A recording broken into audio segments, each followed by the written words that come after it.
नमस्कार दोस्तों मैं आपको अपने YouTube चैनल मिश्रा क्लासेस में स्वागत करता हूं। दोस्तों मेरा नाम अमीश मिश्रा। मैं आप लोग को क्लास 10th की मैथ पढ़ा रहा था यूपी बोर्ड एनसीईआरटी मीडियम। तो हम लोगों ने मॉडल पेपर सेट 2 तक हम लोगों ने कंप्लीट कर लिया है। आप लोग जाकर YouTube पर हमारे चैनल में आप लोग देखिएगा, दोनों सेट हमने कंप्लीट कर लिए हैं और सेट 3 हम लोग आप लोग के बीच में यहाँ पर स्टार्ट करने वाले हैं। तो सेट 3 में पहला सवाल लिखा हुआ है। चलिए मैं स्टार्ट करता हूँ, आपको पूरी डिटेल यहाँ से बताएंगे।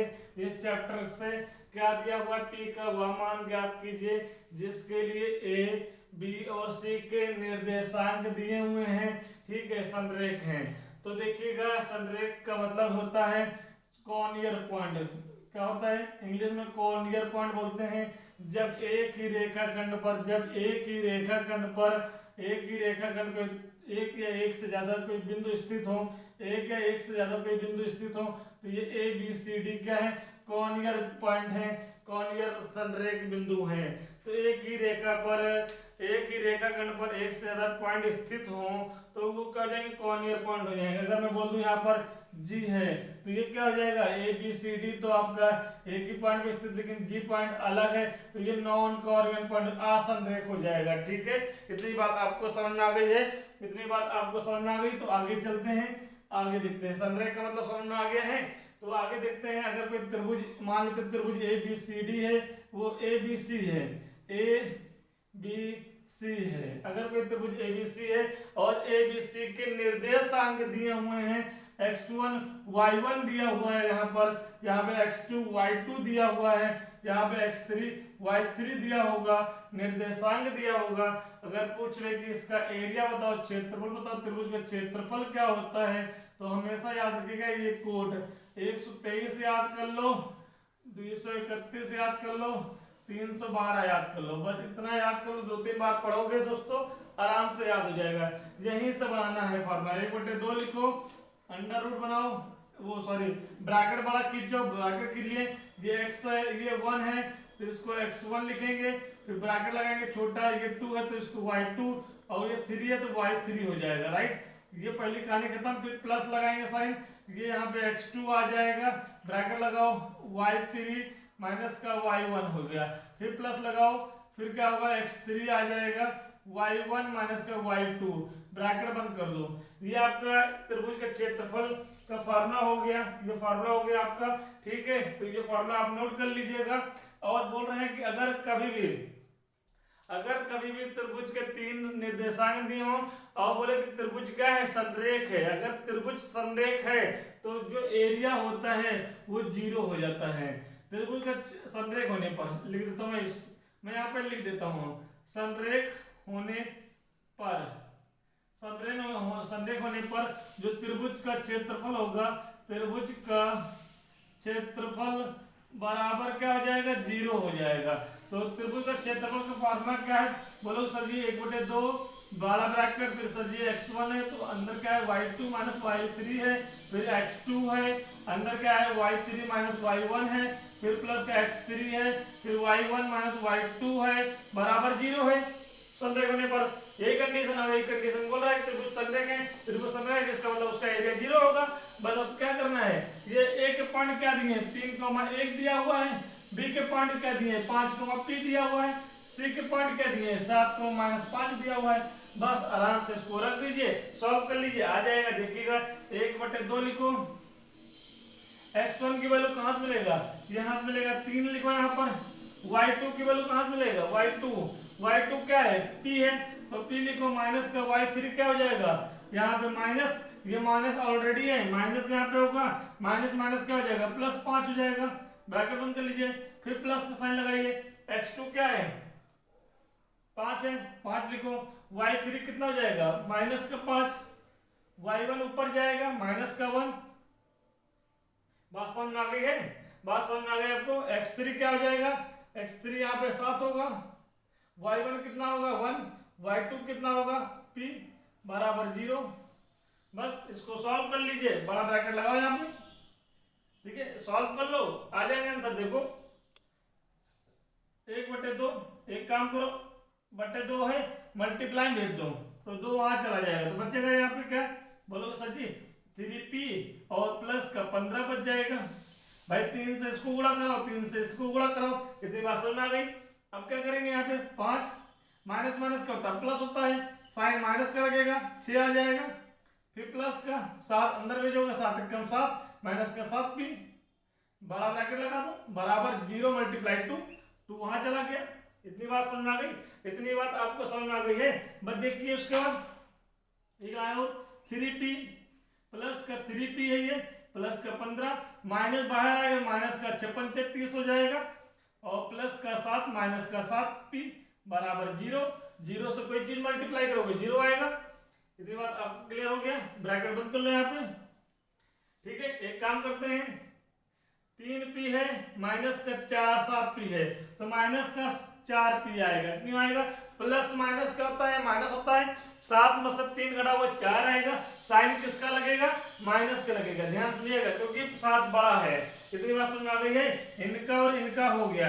अब ये नंबर बचे हैं तो 15 प्लस का है 30 माइनस का है तो माइनस प्लस माइनस 30 में 15 घटा हुआ 15 आएगा माइनस 15 आ गया प्लस का 7 है बराबर 0। ठीक है, इतनी बात समझ में आ गई है। तो माइनस का 4p उधर भेज दो तो माइनस का 4p उधर जाएगा तो ये माइनस का यहाँ पे कितना बचेगा बोलोगे सर यहाँ पे 8 बचेगा, ये उधर जाएगा तो 4p आ जाएगा तो 4 एकम 4 4 दूनी 8 p बराबर कितना आ जाएगा माइनस का 2 आ जाएगा, माइनस का 2 आ जाएगा। तो दोस्तों देख लिया इसका p का मान कितना आएगा माइनस का 2 आएगा। तो दोस्तों हमेशा ये इंपॉर्टेंट सवाल है। ठीक है, अगर त्रिभुज के 3 निर्देशांक दिए हों तो उसका फॉर्मूला बनाने का तरीका आपको बता दिया है। आप 3 कोड याद कर लो 123 231 312 याद कर लोगे तो वहां से आप वीडियो देखोगे आराम से फॉर्मूला बन जाएगा। त्रिभुज कब समरेख होता है जब त्रिभुज का एरिया 0 हो, जब त्रिभुज का एरिया 0 हो तो संरेख होता है। और संरेख बिंदु का मतलब क्या है, संरेख बिंदु को इंग्लिश में कॉर्नियर पॉइंट बोलते हैं। जब एक रेखाखंड जब एक लाइन सेगमेंट में एक से अधिक पॉइंट एक से अधिक बिंदु एक ही लाइन सेगमेंट में रेखाखंड पर स्थित हो उसे संरेख बिंदु कहते हैं। तो याद कर लीजिएगा, हर एक चीज बात याद कर लीजिएगा और इसको नोट कर लीजिए।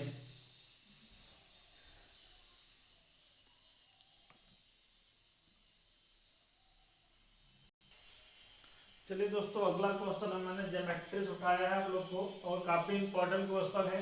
क्या लिखा हुआ है, त्रिभुज ए बी सी में सी ए और सी बी के मध्य बिंदुओं को मिलाने वाली रेखा डी ई है। तो आप एक त्रिभुज बनाइएगा, त्रिभुज ए बी सी बनाना है। तो एक त्रिभुज मैंने बना लिया है आपका ए बी सी, ठीक है, ये बना लिया है ए बी सी त्रिभुज बना लिया है।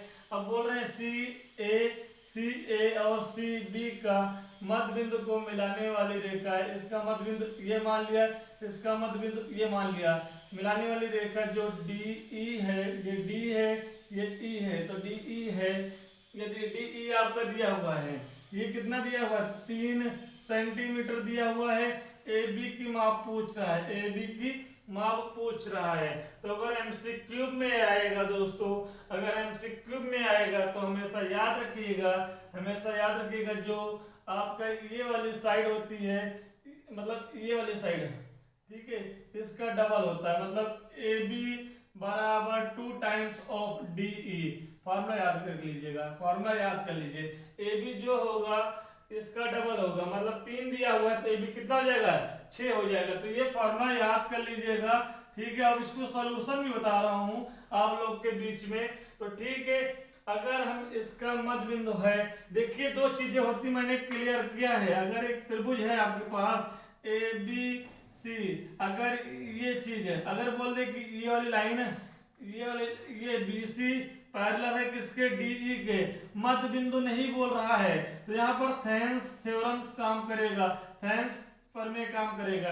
लेकिन यहाँ पे मध्य बिंदु मिल रहा है, बोल रहा है मध्य बिंदु बोल रहा है, तो मैंने क्लियर किया है कि मध्य बिंदु जब भी बोलेगा तो हमारा कौन सा थ्योरम काम करेगा, मध्य बिंदु थ्योरम काम करेगा, ठीक है। मध्य बिंदु थ्योरम का एक फॉर्मूला यहाँ से हम लोग निकाले हैं, तो यहाँ से ये चीज निकाला है। तो इसको मैं हटा दूं, इसको मैं हटा दूं, इसका सलूशन भी करता हूं मैं आप लोग को। अगर 2 नंबर में आएगा सलूशन कैसे करना है तो देखिएगा, सी ए का मध्य बिंदु डी है, ठीक है। सी ए का मध्य बिंदु का मतलब बीचों बीच का जो बंदा बैठा हुआ है कौन है, डी है। इसका मतलब कि सी ए बराबर सी डी प्लस का डी ए। बात सही है। सी ए यहाँ से यहाँ तक चलना है तो पहले सी डी प्लस का डी ए चलेंगे, ठीक है। अब हमें पता है कि सी डी बराबर डी ए, ठीक है। तो सी ए बराबर क्या हो जाएगा, सी डी प्लस का डी ए की जगह क्या लिख दो, सी डी लिख दो, क्योंकि आपस में बराबर, अगर ये दो है तो ये भी दो होगा, ठीक है। ये हमेशा बराबर होते हैं, ठीक है। तो सी ए बराबर कितना आ जाएगा, 2 सी डी आ जाएगा, 2 सी डी आ जाएगा। यहाँ तक समझ में आ गया आपको, यहाँ तक आपको बात समझ में आ गया है।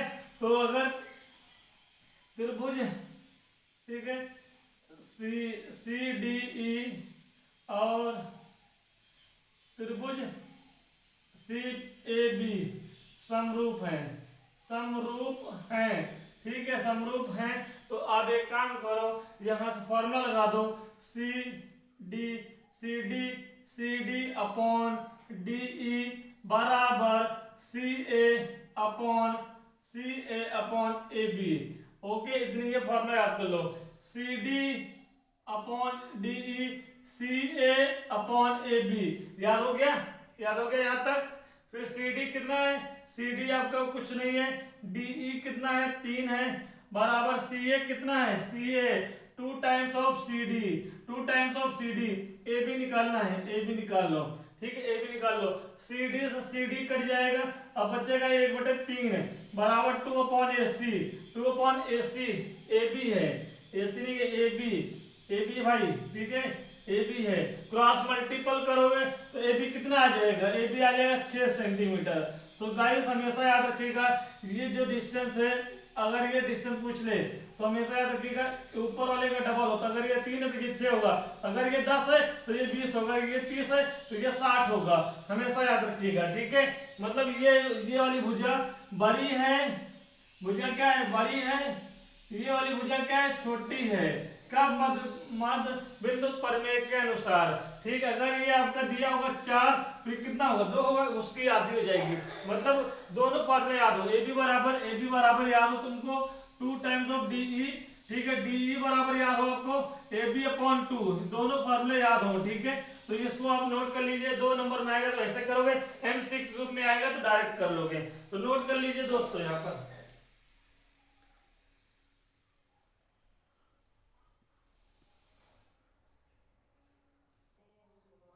चलिए दोस्तों, अगला सवाल मैंने आपको बोर्ड पे लिख दिया, एच बी ज्योमेट्रिक है, ट्रायंगल का है। यहाँ पर देखिए क्या दिया हुआ है, त्रिभुज ए बी सी में। तो त्रिभुज ए बी सी बना लेते हैं। आप एक काम कर लीजिए, यहाँ पर बना लीजिए, ठीक है, ए बी सी। त्रिभुज ए बी सी में एम एन पैरेलल है किसके, ए बी के।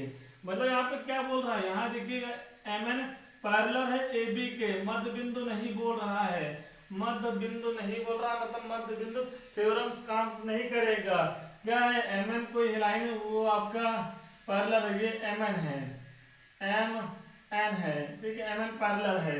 अब ये नहीं होगा कि इसका जो ये साइड होगा इसका डबल होगा, ये थ्योरम यहाँ पे काम नहीं करेगा कि ये 4 है तो ये 8 हो जाएगा, ये 10 है तो ये 20 हो जाएगा। ये कब काम करेगा, जब मध्य बिंदु बोला जाएगा, ठीक है।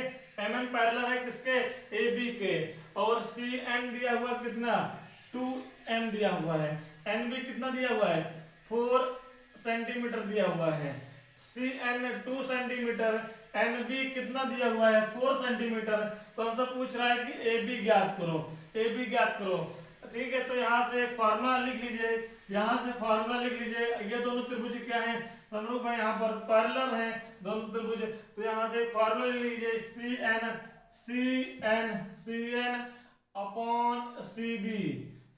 अपॉन सी बी बराबर M N upon A B. ये फॉर्मूला नोट कर लीजिए, ठीक है। C N upon C B M N upon A B, ये फॉर्मूला नोट कर लीजिएगा, ठीक है। ये फॉर्मूला आप नोट कर लीजिए। तो सी एन कितना है, 2 है, सी बी कितना है, तो बोलोगे सर जी सी बी को हम 2 भाग में तोड़ लें, किसमें, C N plus N B में तोड़ लें, बराबर M N upon A B. इतनी बात समझ में आ गई। तो यहाँ से 2 अपॉन सी एन कितना 2 है, एन बी कितना 4 है, बराबर M N upon A B, यहाँ तक बात समझ में आ गई है। तो यहाँ से देखिएगा 2 पर 2 आएगा, नीचे कितना हो जाएगा 6 हो जाएगा, बराबर mn अपॉन ए बी। यहाँ तक बात समझ में आ गई। 2 1 जा 2 2 3 जा, तो आपका ए बी बराबर कितना आ जाएगा, ए बी बराबर आ जाएगा 3mn आ जाएगा। ये आएगा ए बी की वैल्यू कितनी आएगी 3mn आएगी।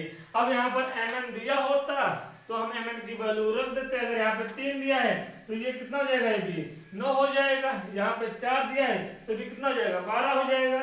ठीक है, तो याद रखिएगा मिड पॉइंट थ्योरम में, मध्य बिंदु प्रमेय में ये मतलब ये जो अगर ये है ये डबल हो जाता है, यहाँ पे क्या है ट्रिपल हो रहा है। तो ये फार्मूला भी है। ठीक है, लेकिन फार्मूला क्या है, अगर इसकी रेशियो ये दिया हुआ तो 2 और 4 मतलब 1:2 में दिया हुआ तभी ये आएगा। ठीक है, फार्मूला इसको नहीं बोल सकते, इसको वैल्यू बोल सकते हैं। ये उत्तर आ गया है। ठीक है, तो हमेशा याद रखिएगा। तो यह इसको भी नोट कर लीजिए आप लोग, यही आंसर आएगा आपका।